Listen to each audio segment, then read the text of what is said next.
Wait, you're sleeping there? While my brother and his wife are on a trip, I'm house-sitting with my niece at my brother's house. As we discuss tomorrow's plans with excitement, my niece starts to open the closet door, seemingly ready for bed. Surprised, I watch her slide into the closet without hesitation. As I hurriedly grasp her arm, she looks up at me with a puzzled expression. I'm Lily. I am a 24-year-old housewife. I have a brother who is 5 years older than me. Having lost our parents, we've always been supportive of each other due to our close sibling bond. This hasn't changed even after we both got married. We still maintain a family-oriented relationship. While my husband's parents are nice, they live quite far away. A distance that requires a plane ride. Due to the long distance, something you'd typically need to fly to cover, it's not so easy to ask for his help. My brother and his wife had a shotgun wedding, but ever since his wife had a fallout with her parents, they've become estranged. Without any neighbors to turn to, we found comfort and ease in our mutually supportive relationship. Furthermore, both our families have been blessed with daughters. For years after my niece was born, my daughter Alice came along, and the girls grew up as close as real sisters. As time went by, my niece Emily was about to turn 10 when John told me about their upcoming 10th wedding anniversary trip. Would you mind looking after Emily while we're away? It's just an overnight trip nearby. We thought it would be nice to have some alone time as a couple. Seeing my brother happily blush as he spoke, I readily agreed with a hearty sure, no problem. We roughly planned out the schedule, and when I asked when I should come to pick up Emily, my brother shook his head. Apparently, my brother was concerned about leaving the house unoccupied due to security reasons and wanted me to stay over instead. Although I teased him for being a worrywart, I eventually agreed to his request, leaving my own daughter, who was still uneasy about sleepovers, in the care of my husband. Days passed uneventfully until the day of their anniversary trip, and as planned, I went to stay at my brother's house. As Emily, looking a bit nervous, watched her parents leave, I took her hand to reassure her. Now, it was just the two of us for the house sitting. Initially, I planned to bring my daughter along and just have my husband pick her up at bedtime. However, Emily was unusually adamant about not inviting her to the house, so I gave up on that plan. Of course, we had visited as a family before, but she must have had a reason for not wanting her here today. It's a shame we can't invite Alice over to play, but we really can't, Emily said with a hint of loneliness. Then how about we go to my house after breakfast tomorrow? I promised, which made her eyes light up. Having prepared some more challenging games and puzzles that even adults would enjoy, in consideration of Emily who usually played along with my daughter. I asked Emily what she'd like to play as we spread them out. We spent time playing games and preparing dinner together. However, Emily seemed nervous the entire time, sticking close to me and frequently glancing around the room. At first, I thought she was just lonely or anxious without her parents around, but her behavior remained unchanged even after several hours. When I asked if something was bothering her. But no matter how many times I asked, she just kept saying, "I'm fine. Nothing's wrong," without telling me what was bothering her. Emily's behavior was as if she was on guard against something invisible. I would come to understand its meaning only when bedtime arrived. Changing into her pajamas, Emily said with a smile, "Let's go to bed early today, and start out for Aunt Lily's house in the morning," as she opened the closet door. Inside was a set of bedding, prepared at some unknown time. As I was struggling to grasp the meaning of this, Emily quickly laid down on the mattress and attempted to close the closet door, saying, "Good night." "Wait, Emily, you're sleeping in there?" I blurted out, somewhat louder than I intended. Emily replied with a serious face. "Yes, but it's okay. I'll leave it slightly open. If anything happens, I'll wake up right away." I tried to hide my confusion as I suggested, "Why don't we sleep together tonight?" After a few tries, Emily finally agreed and reluctantly got into my bed. She asked if it was okay to keep the bedding in the closet as her hiding spot, and even though it deepened the mystery for me, I naturally agreed. I then cheerfully asked, "Why do you need a hiding place?" After she made me promise not to laugh, she whispered her answer. "The monster is coming."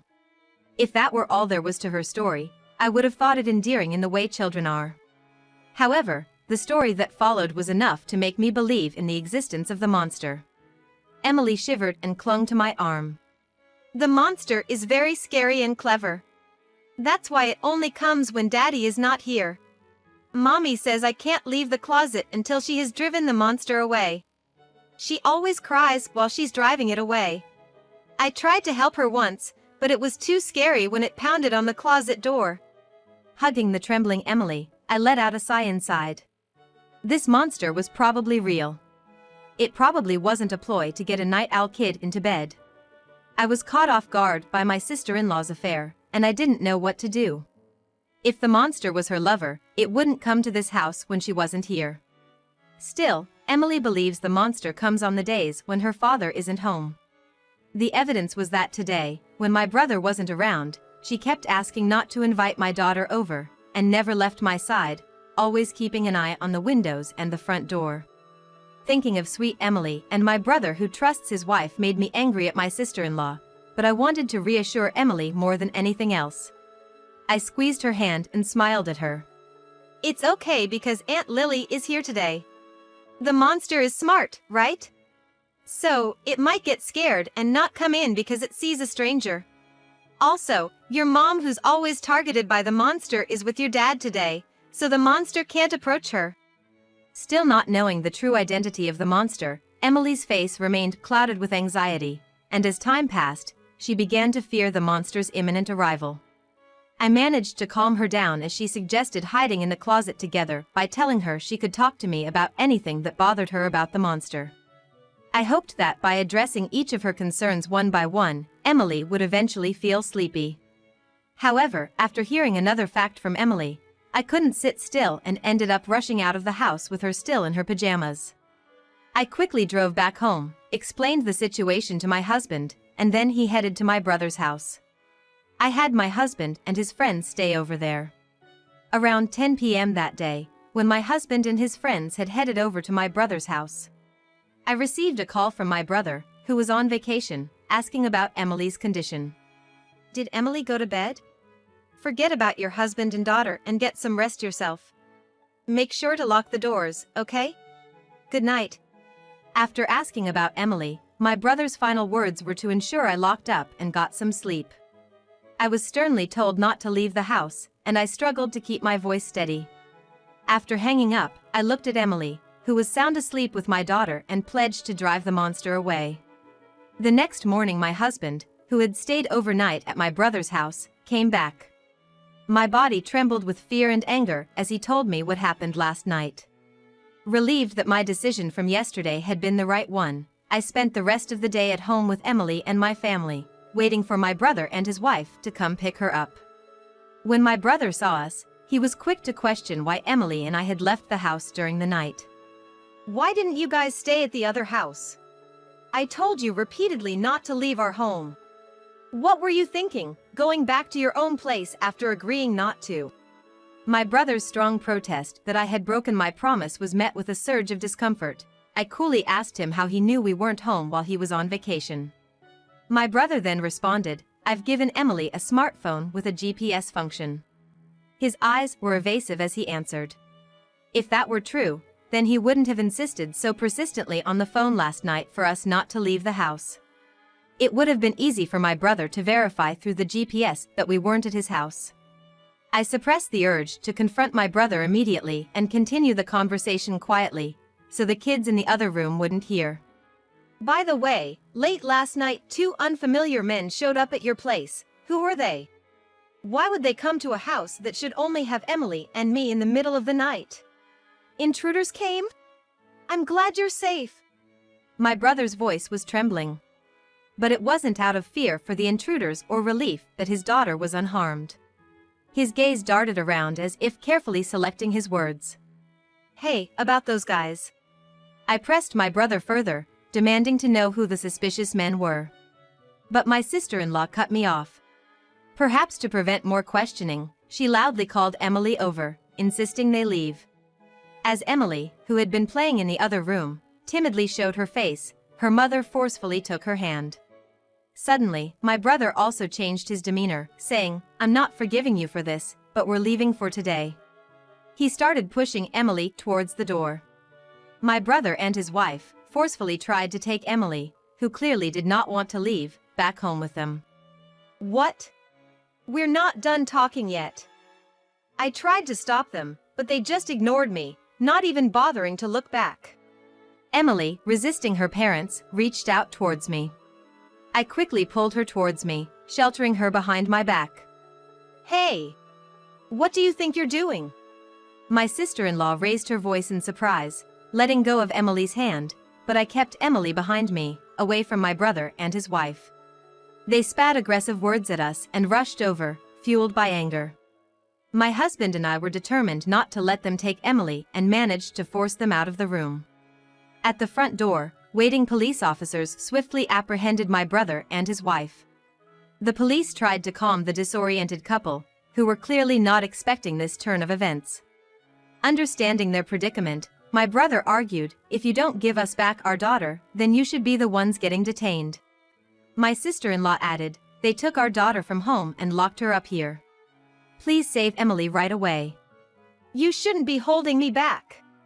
I won't run or hide, so let me go," my brother shouted. Emily and my daughter, who had noticed the commotion and come out, were talking behind me, looking surprised.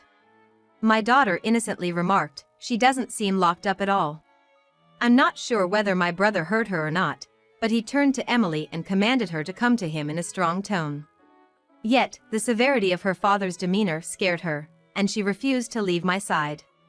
My sister-in-law stood silently by the police officer, just watching my brother, not even trying to call Emily over. My brother, irate that things weren't going his way, was yelling in the entrance, completely restrained by the police officer. Seeing this, my husband pushed his smartphone in front of my brother's face. Noticing this, I told Emily and my daughter to wait once more in the other room and shut the door so they wouldn't hear the audio. After confirming this, my husband started playing a video he had recorded at my brother's house the night before, without uttering a word. Upon seeing it, the faces of my brother and his wife immediately turned pale. The video started with a key slowly turning in the lock of the house. It seemed they'd used a spare key. Two men quietly entered the room. The men, appearing in high spirits, greeted each other, mentioning my brother's name, didn't know we had company. "Hey, how much did you pay?" "He told me it was a 30% discount 'cause she's his sister." One of them smirked, looking over at my husband and his friends. When my husband's friend gave a vague response, avoiding the question, one of the men boasted that because they were good friends with my brother and his wife, they got an even bigger discount, even going as far as mentioning a specific amount. They continued, "We're lucky we get to play with the kids today." The profile of the man who laughed was so grotesque, it would be an insult to demons to call him one. I couldn't see the screen, but the audio alone was enough to make my skin crawl. Afterwards, my husband's friend started barraging the men with questions, asking if they often came to this house, if they always came as a pair. Sensing something was off, the men asked where Emily and I were. Seeing my husband's enraged expression as he responded, "They're not here," it seemed they finally realized the gravity of the situation. Realizing they weren't among friends here, the men quickly fled. Until the very end, they were either unaware of my husband's recording or deliberately didn't mention it. My brother, supposed to be their close acquaintance, seemed to have discovered the existence of the video for the first time and was shaking. My brother, now deathly pale, frantically stated, "I didn't know anything, I've been framed." I had thought until watching this video that my brother was uninvolved and that my sister-in-law was the mastermind behind everything. However, the video contained clear evidence of my brother offering up Emily and me. His ignorance won't convince anyone. My brother was taken away by the police, and my sister-in-law feigned ignorance of the situation. But the police officer, who had already heard Emily's testimony, asked her to accompany him because he had many questions to ask her. Thus, they ended up in custody together. At a later date, the police interrogated my brother and his wife, who ended up confessing everything and were subsequently arrested. It turns out my sister-in-law would lure men into their home on the nights my brother worked late shifts and receive money from them. Realizing there was a demand for children among certain groups, she carefully exploited Emily in a way that wouldn't run afoul of the law. Emily, who knew nothing and was trying to help her bullied mother, was photographed posing as she was told. The pictures were merely innocent photos of a child. Yet, my sister-in-law would go out of her way to take these simple photos with a disposable camera, develop them, and show them to her customers, inducing a bidding war, as though at an auction.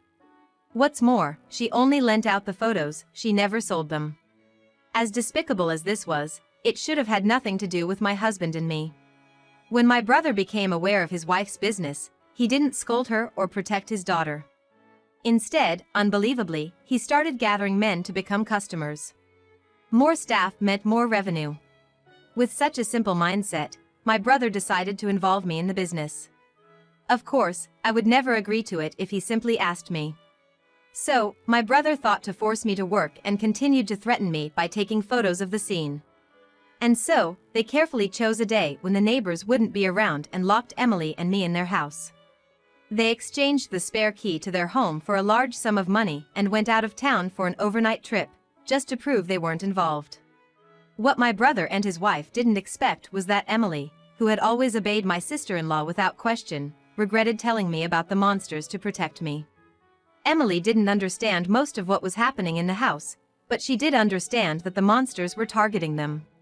By telling me, she brought the hellish situation at my brother's house to light. That night, when I learned about Emily's predicament, I asked my husband to capture the image of these so-called monsters. They carelessly leaked a lot of information, so the police acted promptly when we reported it. We also reported it to Child Protective Services, making sure to protect Emily. When we told the police officer about my brother and his wife coming to our house, they were able to secure Emily from them. My brother and his wife were arrested on serious charges such as child welfare law violations and violations of laws preventing child exploitation. Despite being first-time offenders, they could not avoid imprisonment. The photos of a child they had been taking over several years were considered highly malicious. Once an image is leaked on the internet, it can never be erased. I was shocked when the police told me this, but fortunately, my sister-in-law had not digitized or sold Emily's photos, and they were securely stored, preventing any leakage. I don't understand how my brother, who had been kind and reliable to me, could have become such a terrible person.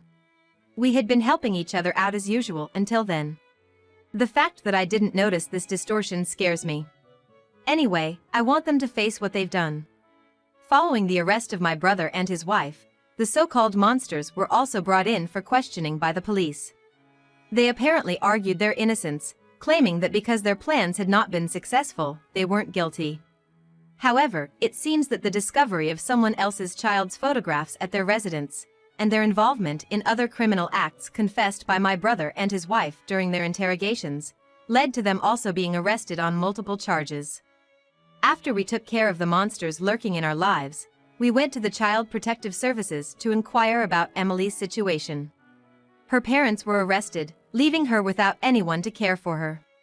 In fact, they were unfit to be guardians in the first place, so custody of Emily was taken away from my brother and his wife.